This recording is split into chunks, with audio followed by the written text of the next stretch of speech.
ang mga kwento ng pag-ibig, kwento ng buhay, at kwento ng pag-asa dito sa Barangay Love Stories. Love Stories.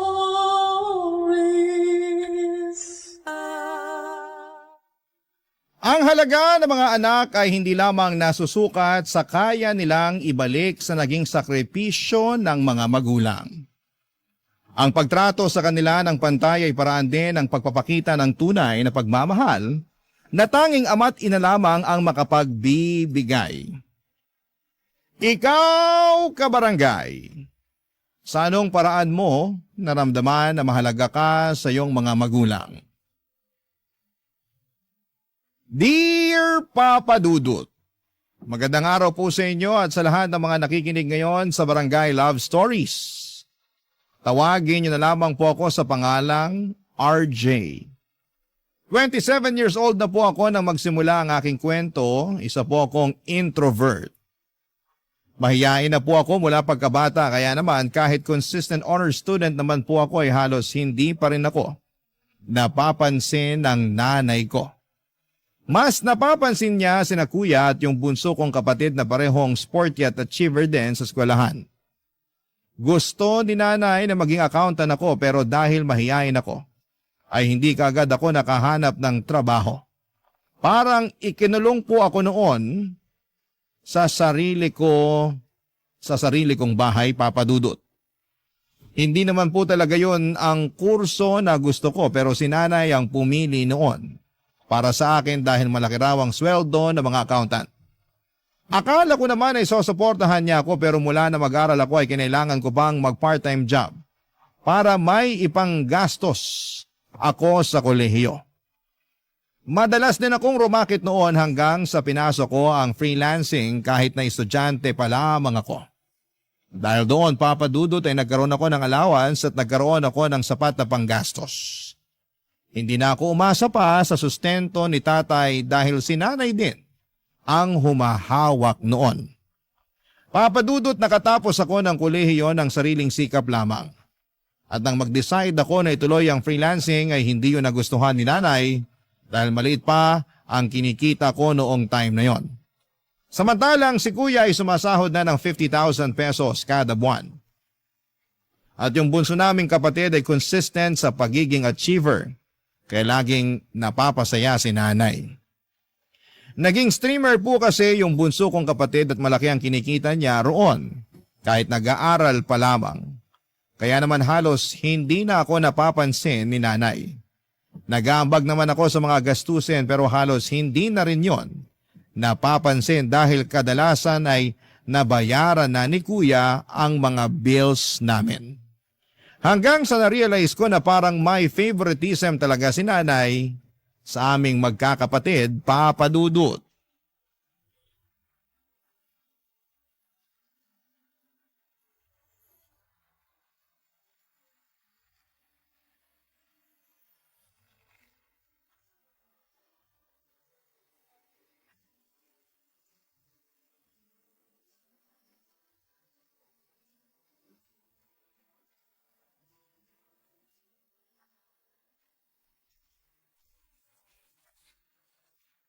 Walang laman yung kasirola.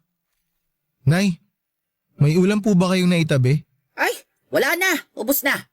Tulog ka kasi ng tulog dyan eh. Ayan, naubusan ka tuloy. Nagtatrabaho po ako sa kwarto, hindi po ako natutulog lang. So, sinong niloko mo? Lagi kang nagkukulong sa kwarto mo. Tinatawag ka pero wala kang naririnig. Pasensya na po kayo kung hindi ko kayo narinig. Lumabas-labas ka kasi sa kwarto mo para hindi ka nabibingi. Ginagawa mo kasing opisina yung kwarto mong hindi man lang nasisikatan ng araw eh. Di po ako pwede dito sa labas magtrabaho, maingay po rito eh. Ah, ganon? Sa tingin mo nakakaabala pa kami sa'yo? Nakakahiya naman, RJ. Nay naman, hindi po yun yung ibig kong sabihin. Kailangan ko lang po talaga ng tahimik na lugar para sa trabaho ko. Kaya nga po sa kwarto na lang Hindi ako... ako interesado sa ginagawa mo. Kung gusto mong makakain, magluto ka ng sarili mong hapunan. Wala kang kasambahay dito. Ay, magdedelata na lang po ako. Kung ginamit mo sana yung tinapos mo, maganda na sana yung trabaho mo ngayon. Yung kasabayan mo, kumikita na ng 60,000 monthly, samantalang ikaw, Kulang pa sa sarili mo yung sinisweldo mo. Hindi ko alam kung bakit nagtitiis ka pa dyan sa pipitsuging trabaho mo eh. Samantalang ang daming magagandang opportunity sa'yo sa labas. Nag-iipon lang naman po ako ngayon, Nay. Mag-i-exam din po ako. Kailangan ko lang po masecure lahat ng gagastusin ko. Itutuloy ko naman po eh. Sus! Kahit nga hindi ka na mag-exam, maganda pa rin yung magiging trabaho mo. Ang sabihin mo, kulang ka sa diskarte. Mas gusto mong magmukmok sa kwarto. Bakit hindi mo gayahin yung kuya mo? Ang laki na nang naitulong sa akin. Hindi ko na kailangan problemahin yung mga gastusin dito sa bahay kasi siya na yung bahala. Talo ka pa nga nung bunsong kapatid mo eh. Mas malaki pa yung kinikita kaysa sayo. Hoy, ewan ko nga ba kung bakit nagkaroon ako ng anak na kagaya mo. Darating din naman po ako ron, Nay. O ay kailan pa? Kapag wala na ako. Kapag hindi ko na mapapakinabangan yung pinaghirapan mo. Nagbibigay din naman po ako para dito sa bahay ah. Di nyo lang po napapansin kasi mas malaki yung binibigay sa inyo ni Kuya. Pinagmamalaki mo yung ambag mo rito sa bahay, dilata lang yung kayang bilhin. Uy, tama lang pala na dilata yung ulamin mo. Kasi yun lang naman yung kayang bilhin ng sweldo mo. Ay, sige na po, Nay. Simula po ngayon, ako nang bahala sa pagkain ko. Para hindi na rin po makadagdag sa mga problema nyo. Sa susunod, ikaw naman yung magbayad ng kuryente. Ang lakas mo rin kumonsumo pero yung kuya mo yung nagbabayad.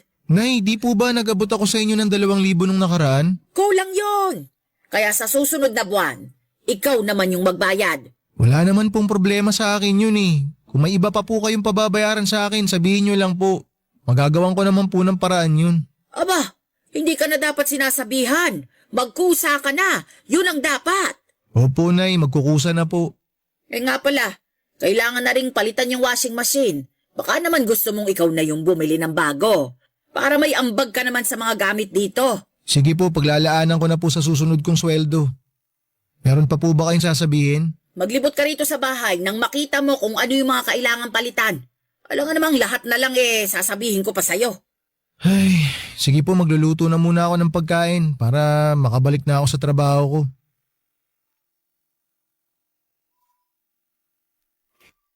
Papadudot sa kabila ng hindi patas na pagtrato ni nanay sa akin kumpara sa mga kapatid ko, ay ginagawa ko pa rin ang lahat para makatulong sa kanya.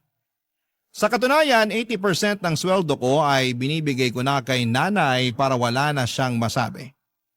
Hindi ko na lang iniisip na hindi ako tinulungan ng nanay ko noong nag-aaral ako sa kolehiyo. Ang mahalaga na lamang sa akin ay may ambag ako sa bahay sa pagbabaka sakaling magbago rin ang pakikitungo sa akin ni nanay. Papadudot bukod po sa hindi ko naranasang maging paborito ni nanay, ay hindi ko pa rin po nararanasang magkaroon ng girlfriend. May mga nakikilala naman po ako sa social media account ko pero palagi akong nafe-friend zone. Gaya na lamang ni Ederlyn. Naging close kami noong binasted niya ako at sa kanya ako madalas naglalabas ng sama ng loob. At palagi rin naman siyang nagbibigay ng advice. Pinigilan ko naman ang sarili ko na hindi na ma-fall sa kanya pero sa katagalan ay hindi ko na yon napigilan. Lalo na nang mag-decide si Ederlyn na makipagkita sa akin, papadudot.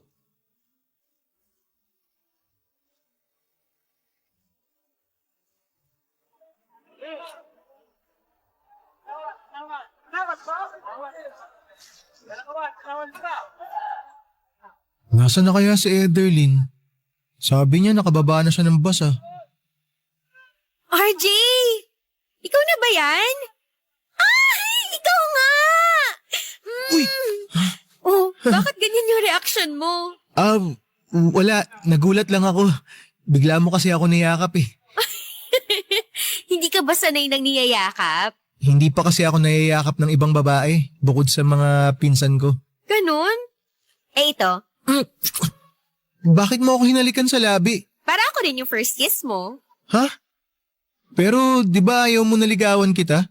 Dati yun kasi hindi pa naman tayo nagkikita sa personal. Feeling ko kasi noon parang ayaw mong makipag-meet kaya binasted kita. Ayoko naman ng online boyfriend lang. Sorry. Mahihain lang kasi talaga ako. Kita ko nga, Pero wag kang mag-alala, ako na lang yung mag-a-adjust para sa'yo. Perfect kaya tayo. Isang introvert at isang extrovert. Magtatagal ka ba rito? Hindi, ilang araw lang ako rito. Gusto lang talaga kita makita, tsaka para matupad na rin yung mga travel goals natin.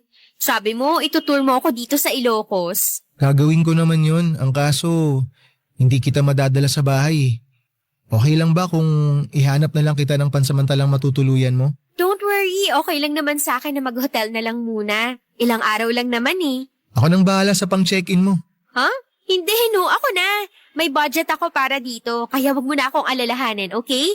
Basta, ikaw yung tour guide ko. Pasensya ka na talaga. Kung hindi lang sana magagalit si nanay, doon na lang kita patutuluyin sa bahay. Ano ka ba? Okay lang talaga.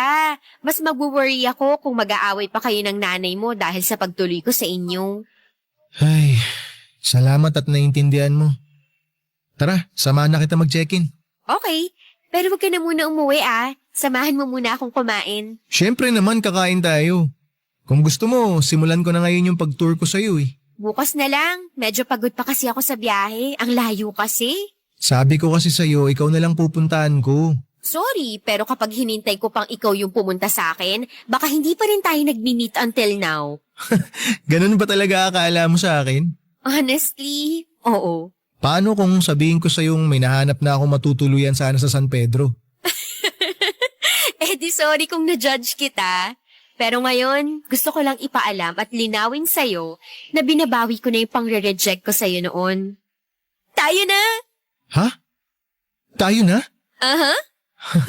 Salamat ah. Akala ko kasi talaga wala nang pag-asa na maging tayo eh. Pwede ba akong yumakap? Kanina pa nga ako naghihintay oh. Papadudod, sa totoo lang ay halos lumubog na ako sa kahihiyan tuwing naaalala ko kung paano ko hinarap si Ederlyn sa unang beses ng pagkikita namin. Hindi ko rin inaasahan na sa araw na yon pa niya ako sasagutin. Nakakahiyaman na siya pa mismo ang pumunta sa akin ay natuwa na rin ako dahil finally ay nagkita na rin kaming dalawa ng personal. Dahil bungangera ang nanay ko, gustuhin ko mang doon na lamang sa bahay magstay si Ederlyn, ay hindi ko na po ipinagpaalam pa kay nanay dahil alam kong hindi rin naman siya papayag. Sinamahan ko na lamang siya para mag-check-in sa isang hotel. Medyo may kalayuan yon sa amin pero sabi ko sa kanya, ako na lamang ang pupunta sa kanya para hindi na siya masyadong maabala. Papadudot, bukod sa vlogger at dati ring virtual assistant si Ederlyn, ay may kaya po ang pamilya niya. Parehong nasa medical field ang mga magulang niya. At yung panganay naman niyang kapatid ay kapapasa lamang sa bar exam. Hospitality management ang tinapos ni Ederlyn pero mas gusto niyang mag-vlog. Sinubukan niya lang maging virtual assistant dahil sa akin at para masabi sa parents niya na may trabaho naman siya. Pero sa kabila ng estado nila sa buhay, kahit minsan ay hindi ko nakita ng kaartihan si Ederlyn. Kaya naman mas lalo ko po siyang nagustuhan. Ang problema, akala ko ay matutuwa ang nanay ko kapag naipakilala or nagpakilala na ako ng babae sa kanya gaya ng ginawa ng kuya ko. Pero nang dalhin ko sa bahay si Ederlyn para makilala ni nanay ay pinahiya ako nito sa harapan mismo ng girlfriend ko, Papa Dudut. Barangay Love Stories. Barangay Love Stories. Papadudod panay ang hingi ko ng sorry kay Ederlyn dahil sa naging pakikitungo sa kanya ni nanay. Sinabihan kasi ako ng nanay ko na hindi raw siya interesadong makilalang babaeng kasama ko dahil dagdag palamunin lang daw sa bahay. Yon ay kahit na ipinaliwanag ko sa kanya na hindi naman makikitira o makikituloy man lang sa amin si Ederlyn. Masyado kong nasaktan sa ginawang yon ni nanay at umabot na sa puntong sumama ng husto ang loob ko sa kanya. Papadudot ng minsang bumisita sa amin, yung tita ko na kapatid ni nanay ay may naikwento ito sa akin na hindi ko inaasahan. Noong ipinagbubuntis pala ako ng nanay ko ay nagkaroon sila ni tatay ng malalang pag-aaway. Hanggang sa naisip ni nanay na ipalaglag na lamang ako dahil halos hindi na sila magkaayos noon. Pero nangako si tatay na mananatili sa tabi ni nanay hanggang sa maipanganak ako, kaya hindi yun natuloy. Naging okay ulit ang pagsasama nila hanggang sa ipagbuntis naman ni nanay ang bunso naming kapatid. Pero noong malalaki na kami ay tuluyan na silang nagkahiwalay.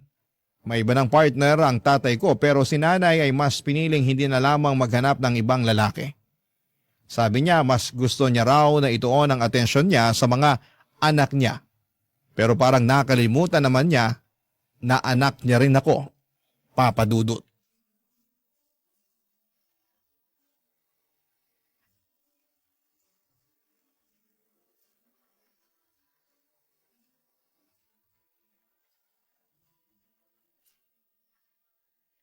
RJ! RJ! Ano ba? Kanina pa kita ginigising ah. Hindi ka ba tatayo dyan? Bakit po, Nay? Natutulog ko pa lang po eh. Sakit pa ng ulo ko. Paano hindi sasakit puyat ka ng puyat? Wala namang kakwenta-kwenta yung ginagawa mo. Bumangon ka na riyan. Ay, eto babangon na. Ano po bang problema?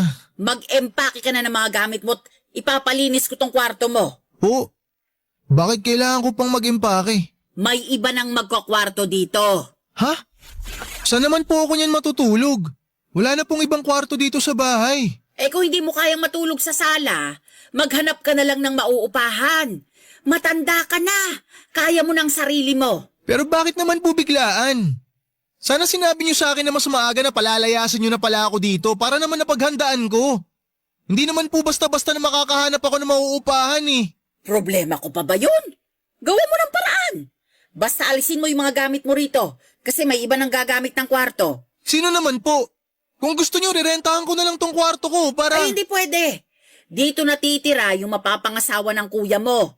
Pero habang hindi pa sila ikinakasal, magkahiwalay muna sila ng kwarto. Pero Nay, bakit kailangan ako yung umalis? Sino bang pinakamaliit yung ambag dito sa bahay? Di lumabas din yung totoo Anong pinagsasasabi mo? na may paborito kayong anak. Wala akong paboritong anak. Ikaw ha? Wala ka nang naitutulong sa akin kung ano-ano pang sinasabi mo. Totoo naman eh. Palagi na lang si Kuya tsaka si Bunso yung pinapaboran nyo. Porki sila yung nakakapagbigay ng malaking pera sa inyo. Pagdating sa akin, palaging mainit yung ulo nyo. Palagi na lang kayong galit. Lagi kayong nakasinghal. Parang di anak yung turing nyo sa akin. Dadramahan mo pa talaga ako. Ako yung magdedesisyon kung hanggang kailan ka lang pwedeng manatili sa bahay na to. Kaya bilisan mo na ang pagkilos dyan. Darating na mamaya yung girlfriend ng kuya mo. Mas pipiliin nyo pa talagang patirahin yung ibang tao dito kaysa sa sarili nyong anak? Grabe naman kayo, Nay. Pwede namang sinakuya yung mga upahan kung balak talaga nila magpakasal. Tsaka hindi lang naman po sa inyo tong bahay eh. Si tatay po ang nagpatayo nito kaya may karapatan akong tumira dito. Yung girlfriend ni Kuya, meron ba? Hindi naman po siya parte ng pamilya. Pues ngayon, parte na siya ng pamilya. Kaya may karapatan na siya. At ikaw, total naman paalamunin ka lang dito sa bahay. Mas mabuti nang magsarili ka na nang matuto ka naman. Sige po, aalis ako rito. Patirahin nyo kung sino mang gusto nyong patirahin dito sa bahay nyo. Pero hindi na ako makikihati sa mga gastusin. Tsaka hindi na ako aasa na itatrato nyo ako na parang anak nyo rin. Kasi ganyan na kayo dati pa. Hindi kayo patas sa amin. Pero magantay lang kayo. Patutunayan ko sa inyo na kaya ko pang higitan yung ginagawa ng mga paborito nyong anak. Sinasabi ko sa inyo, balang araw, Nay, kakailanganin nyo rin ako.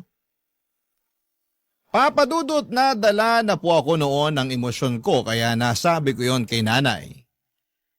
Hindi ko po kasi matanggap na mas gusto pa ni nanay na magpatira sa bahay namin nang hindi niya naman kadugo. Samantalang ako na ginagawa ang lahat para makatulong sa kanya. Kahit na matagal na niyang pinaparamdam na kinalimutan na niya ako bilang anak, ay hindi niya man lang binigyan kahit katiting na konsiderasyon. Nagmukha akong kawawa noong araw na pinalayas niya ako. Nag-offer naman sa akin yung mga pinsan ko na sa kanila muna tumira pero tumanggi ako dahil kapag nalaman niyo ni nanay, ay hindi niya titigilan ang pangiinsulto sa akin. Pansamantala ko na lamang na iniwan sa kanila yung mga gamit ko habang naghahanap ako ng paupahan. Nang malaman ng girlfriend kong si Ederlyn na pinalayas ako ni nanay, sinabi niya sa akin na mangupahan na lamang daw kaming dalawa para makabukod na rin siya sa parents niya at magkaroon ako ng ka-share sa renta habang nag-iipon. Hindi naman ako nagdalawang isip noon dahil paraan na rin yon para makalayo kina nanay. Ipinamigay ko na lamang yung iba ko mga gamit, kaunti lang yon dinala ko at kasama na roon yung mga gamit ko sa trabaho. Nakapagsimula ako at nagkaroon ng payapang buhay nang hindi kasama ang nanay ko, Papa Dudut.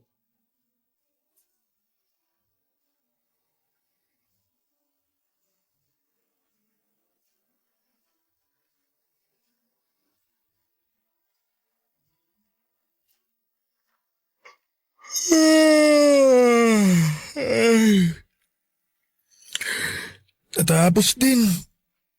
Babe, may karapatan na ako matulog. Eh di congrats. Sige na, matulog ka na. Ako na lang muna mag-grocery mamaya. Ha? Hindi, sasamahan kita. Mamaya na lang ako matutulog pag uwi natin. Ayan ka na naman. Okay lang naman sa akin na ako na lang muna. Wala pa naman akong gagawin eh. Nakapag-upload na ako kanina. Mukhang mas maganda yung kitaan dyan sa ginagawa mo ha. Pwede ba ako dyan? Alam mo, buti na itanong mo yan.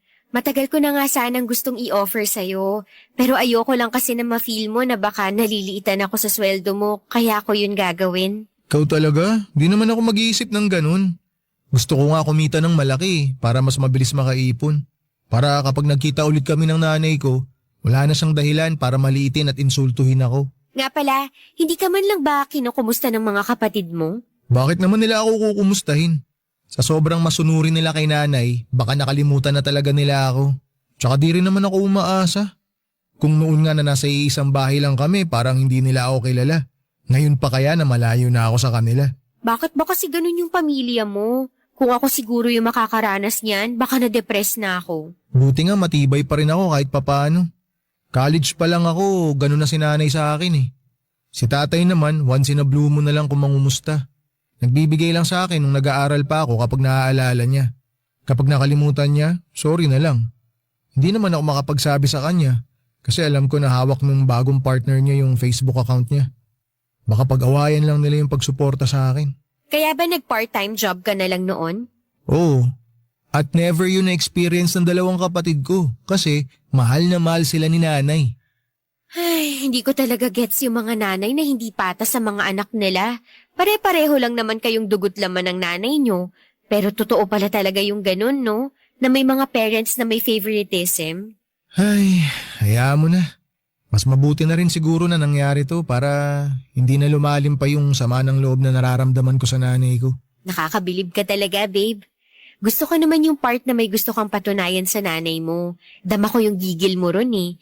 Pero nararamdaman ko rin na mahal mo pa rin siya. Hindi naman basta-basta mawawala yun. Nanay ko pa rin naman siya.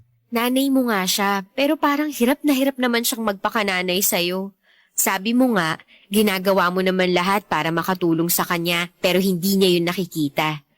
Pero pagdating sa dalawa mong kapatid, may special treatment siya. Ibig sabihin ba nun, magiging nanay lang siya kapag malaki na yung naiaabot na pera? Eh di parang sinusweldohan nyo na lang siya sa pagiging nanay niya sa inyo. Ewan ko ba dun kay nanay? Masyadong mainit yung dugo niya sa akin. Iniisip ko nga, kung naging CPA kaya ako, palalayasin pa rin kaya niya ako. Ikaw lang makakasagot niyan, babe. Ikaw yung mas nakakakilala sa nanay mo eh. Hanggat maaari, ayoko nang magsalita ng masama against sa nanay mo. Kasi alam kong pinapahalagahan mo pa rin siya.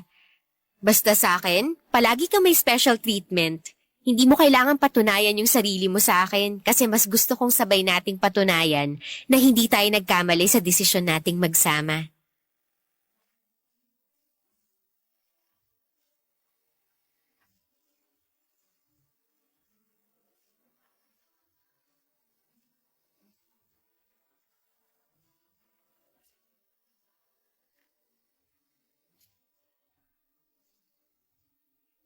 Papa Dudut, parang nagkaroon ako ng kalayaan at kakaibang saya mula nang palayasin ako ni nanay.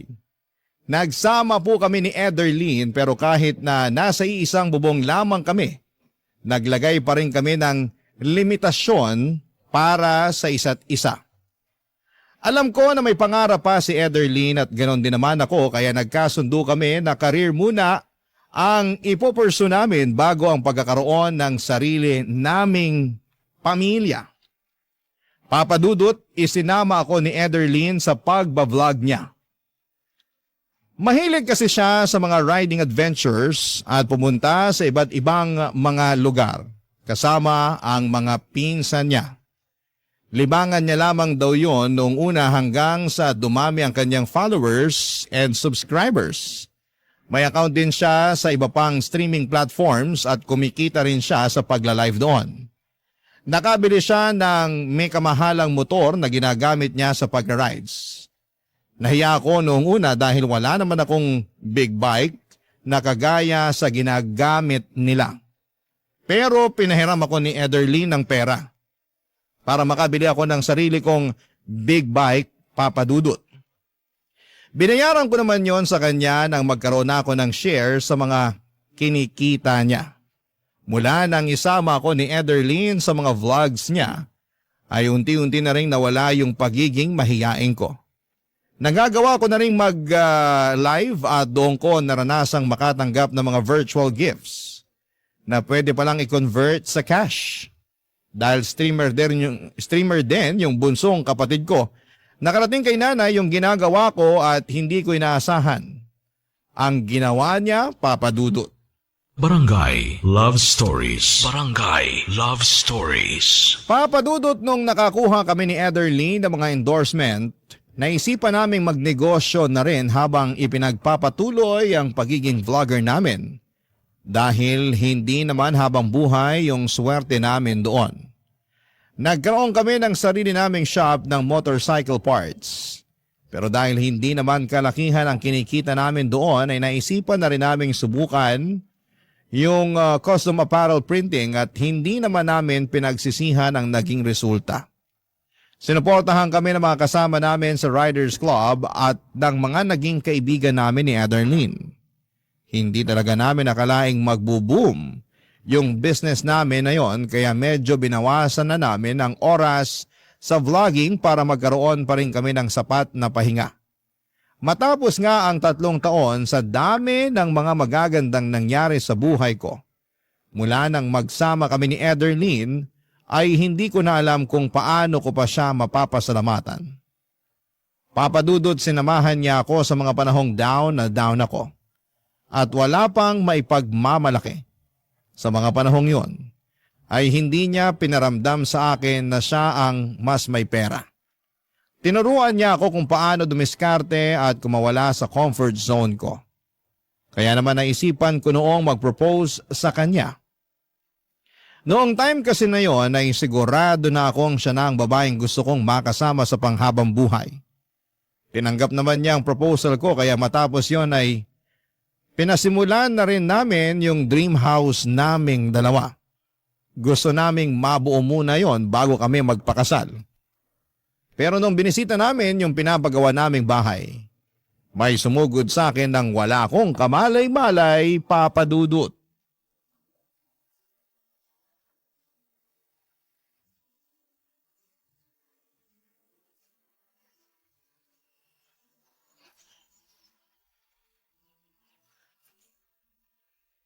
Mukhang matagal-tagal pa bago matapos tong dream house natin. Oo nga eh, mukhang kailangan pa nating doblehin yung sipag sa pagtatrabaho. Wala namang problema yun. Kayang-kaya natin yun, babe. Pero kapag magkakaanak na tayo, hindi na pwede yung ganun ha. Ayoko ma-stress ka masyado. May 1 taon pa naman tayo, di ba? Madadagdagan pa yung ipon natin. Oh, may dumating. Sino kaya yun? Babe, nanay mo yata. RJ! Nay? Ano pong ginagawa niyo rito? Binibisita ka. Mukha kasing nakalimot ka na. Ano? Porket mapera ka na ngayon. Kinalimutan mo ng may nanay at mga kapatid ka pa. Kinalimutan? Nay, kayo po yung unang nakalimot. Tsaka di ba pinalayas niyo ako sa bahay niyo? Mula nung umalis ako kahit isang beses hindi niyo ako kinumusta. Wala akong natanggap sa inyo. Sa tingin mo, dapat ba akong humingi ng tawad sa'yo? Hindi magulang ang magpapakumbaba para sa anak. Kawalan ng respeto yung pagtalikod na ginawa mo sa amin. Alam niyo, Nay, kung kawalan ng respeto lang din naman yung pag-uusapan, kayo po yung unang gumawa nun sa akin. Ginawa ko naman po lahat ng makakaya ko para makatulong sa inyo pero ni minsan, hindi nyo pinaramdam sa akin na may halaga ako sa inyo. Inalagaan kita mula pagkabata. Binuhay kita. Kahit na hindi kami maayos ng tatay mo noong ipinagbubuntis kita. Hindi pa ba pagpapahalaga yun? Binuhay nyo nga ako, oo. Pero hindi ko naman naramdaman na may nanay ako. Palaging sina kuya at saka si Bunso yung iniintindi nyo. Oh, nung kayo yung pumili ng course ko sa college, akala ko susuportahan nyo ako. Pero iiwan nyo lang pala ako sa ere. Nakalimutan nyo na po, Nay? Ako yung nagpaaral sa sarili ko. Naramdaman ko lang naman na nanay ko kayo nung graduate ako ng college eh. Mas kailangan ng kuya mo yung suporta ko noong panahong yon. Isa pa, nakakuha ng scholarship yung mga kapatid mo. Kaya nakapag-aral sila sa private university. Nay, libre yung tuition fee dun sa college na pinasukan ko. Kahit konting panggastos lang sana. Humihingi naman ako kay tatay pero sa inyo niya ibinibigay. May binigay ba kayo sa akin? Wala. Puro kay kuya nyo lang naman ginagastos lahat ng mga inaabot sa inyo ni tatay na para sa akin. Kaya tama lang na bumawi siya agad sa inyo nung makapagtrabaho na siya. Kaya ba ngayong kumikita ka na ng malaki ay nagmamayabang ka na? Hindi ka makakarating sa kinalalagyan mo ngayon kung hindi kita iniluwal. Utang mo sa akin ang buhay mo. Alam nyo, Nay, kung pera lang naman yung gusto ninyo, pwede naman kayong manghingi eh. Hindi ko naman kayo pagdadamutan. Pero yung sinasabi nyo na utang na loob ko sa inyo yung buhay ko? Sige, sabihin na natin na totoo yon kasi binuhay nyo ako. Pero kung may choice lang ako nun, hindi ko naman gugustuhin na mabuhay na kulang sa pagmamahal ng isang ina eh. Kaya nyo naman magbigay ng pagmamahal eh. Nagawa nyo nga sa mga kapatid ko. Pero bakit pagdating sa akin ang damot-damot nyo? Ano po bang nagawa ko sa inyo? Papadudot na tahimik na lamang po noon si nanay at napilitang umalis dahil sa sagutan naming yon. Pero bago siya umalis ay sinabihan ko siya na mag-transfer na lamang ako ng pera sa bank account niya. Bukod sa nasaktan ako sa mga sinabi ng nanay ko ay nalungkot po ako sa katotohanang naalala lamang ako ng nanay ko dahil may pera na siyang mahihingi sa akin. Nagbingi-bingihan po siya sa mga saloobin ko gaya ng ginagawa niya noon. Matapos ako mag-transfer ng pera sa account ni nanay ay minessage niya ako sa Facebook at pinipilit na doon na lamang ulit tumira sa bahay. Pero nang pinanindigan kong bubukod na ako dahil balak na naming magpakasal, ni Ederlyn ay hindi naman yon nagustuhan ni nanay. Nalaman ko na lamang na nag-post na pala siya sa Facebook para paringgan ako. Nabasa naman po yon ng mga kamag-anak namin at kinampihan nila si nanay. Dinilit naman po ni nanay yung Facebook post niya pero wala na rin pong silbi yun dahil masama na ang tingin sa akin ng mga kamag-anak namin. Papadudot nalaman ko na lamang na wala na pala sa bahay namin yung girlfriend ni kuya dahil pinalayas daw po ito ni tatay nang minsang bumisita siya roon. Sinabihan niya raw po si kuya na bumukod na kung balak nitong bumuo ng sariling pamilya. Wala naman pong nagawa noon si nanay kaya napilitan ng umalis doon si kuya. Yan ang mga ganap, papadudot.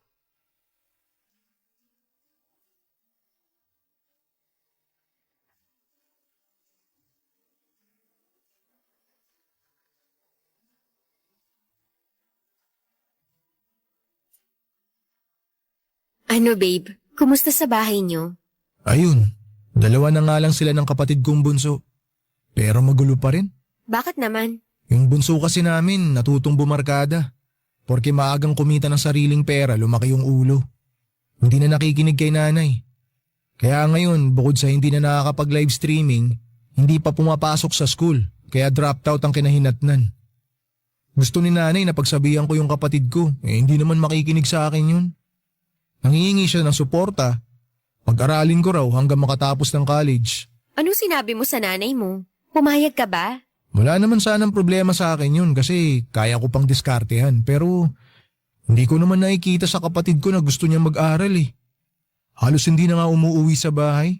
Yung tatay mo, ayaw na bang suportahan yung kapatid mo? Ayaw na eh. Wala na raw siyang ganang suportahan yung ganong katamad mag-aral. Hindi ko naman siya masisisi. Sino ba naman kasing gaganahan magpaaral sa taong hindi naman nagpupursigi? Nakakaloka talaga yung pamilya niyo, babe. Buti na lang, iba ka sa kanila. Kung hindi ako pinalayas noon ng nanay ko, impyerno pa rin sana buhay ko ron. Ano palang plano mo? Makikipag-ayos ka ba sa nanay mo? Ay, hindi ko alam babe. Parang kahit ano namang gawin ko, masamang anak pa rin ang tingin niya sa akin eh. Pero nagbibigay ka naman ng pera sa kanya, di ba? Oo, nagbibigay pa rin ako. Hindi ko siya pagdadamutan. Pero di na ako umaasang magkakaayos pa kami. Di na rin ako umaasa na mararamdaman ko pa na mahal ako ng nanay ko. Buti pa nga si tatay kahit na para siyang kabuting pasulpot-sulpot lang sa bahay. May malasakit pa rin siya sa akin.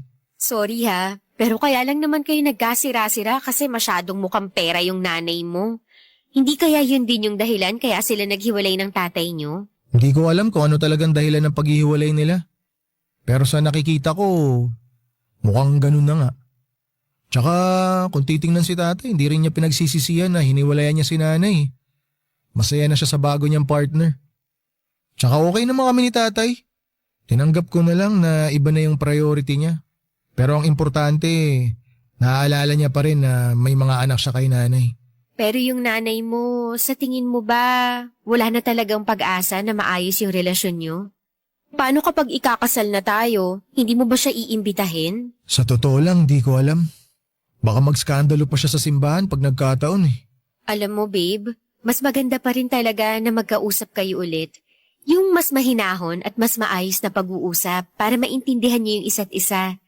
Ang hirap kasi na may mabigat ka pa ring dala-dala kasi hindi maayos yung relasyon yung mag-ina. Alam ko naman na hindi ikaw yung nagkulang. Pero subukan mo lang na ikaw ulit yung lumapit sa kanya.